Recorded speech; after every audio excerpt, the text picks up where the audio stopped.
On today's CoinMarketCap episode, we take a dive into the most common claims against crypto and how real they actually are. Before we dive in, make sure to comment below. What are the most common negative things you hear people say about crypto? All right, let's get right into it. The bear market of 2022 has brought up some familiar questions about the future of cryptocurrency, especially among new investors and crypto critics. However, this is definitely not the first bear market that the crypto industry has seen. As far back as 2018, in the last big bear downturn, Bitcoin experienced its third bear market plunge of 80%. This theme seems to run true in 2022 as well, 3 years later, regardless of what the numbers say. We seem to be in a bear market simply because investors are feeling the pinch of disappointment as Bitcoin plunged below 20,000 for the first time since December of 2022. The total market cap of all cryptocurrencies is also down about 2 trillion since its 2021 peak. And some of these disappointed investors have taken one look at these numbers and started crying out, "Scam! Crypto is dead! FUD!"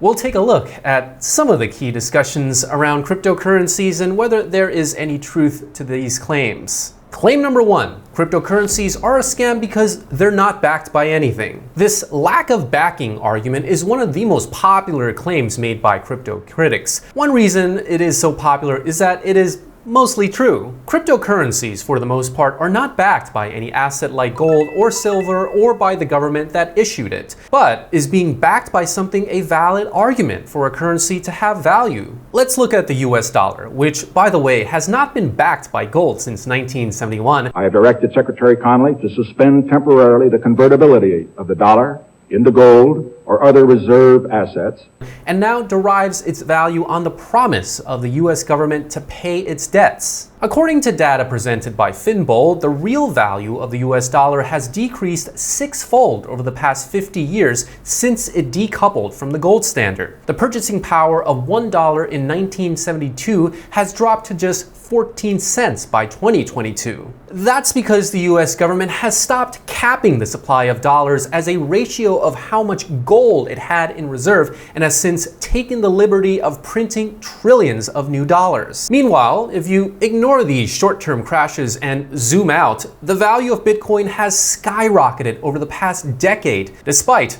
not being backed by anything. Many believe that Bitcoin does not need to be backed by any physical asset or government in order to have value. Its unique and intrinsic monetary qualities, namely its absolute scarcity via its 21 million hard supply cap and the immutable finality of its transactions, are what proponents say give it value. The decentralized way that Bitcoin works is another major reason that its proponents believe it has better monetary properties. That's because Bitcoin's monetary system is not owned by and cannot be manipulated by any government or central bank. Therefore, the 21 million supply cap can't be diluted and transactions cannot be reversed.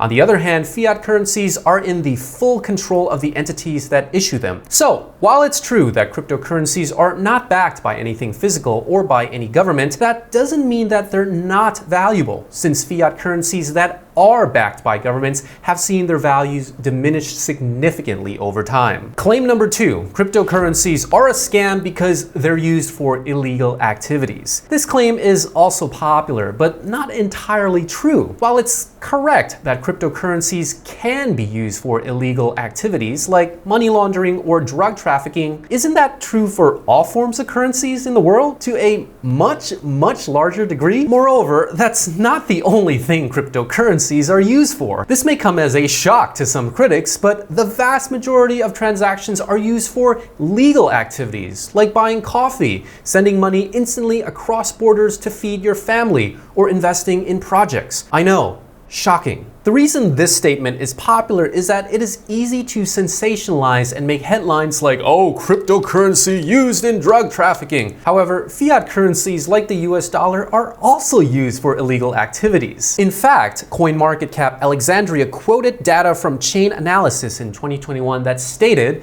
in the offline world, anywhere between 800 billion and 2 trillion in fiat currency is laundered every single year. By contrast, laundering accounted for just 0.05% of all crypto transactions in 2021. A key point to note here is that the whole crypto is a scam narrative is pushed by media companies as it gets more traffic. In a recent report by SimilarWeb, it became clear that terms like cryptocurrency investing or how do I invest in crypto generated fewer views as compared to negative phrases like crypto is a scam or is crypto a scam? SimilarWeb comparative web metrics show that in May of 2022, the scam SERPs garnered 353% more search traffic than they did 6 months ago. Meanwhile, volume for how do I invest in crypto topics decreased by 28.9%. Claim number 3, cryptocurrencies are a scam because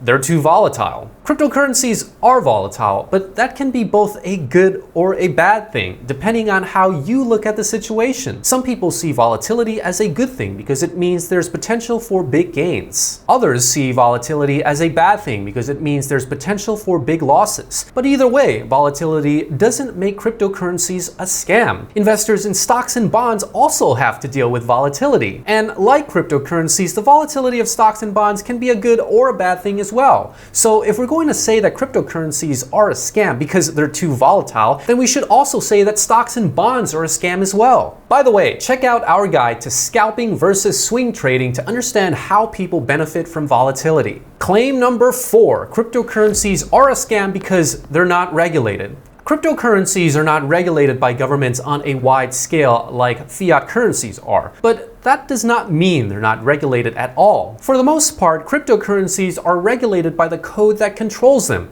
and this code is open for anyone to see. While it's true that cryptocurrencies are not regulated by the majority of world governments, they are still regulated in some ways. You can check out our recent video into how crypto regulations work in the US, China, and the EU in terms of taxes and beyond.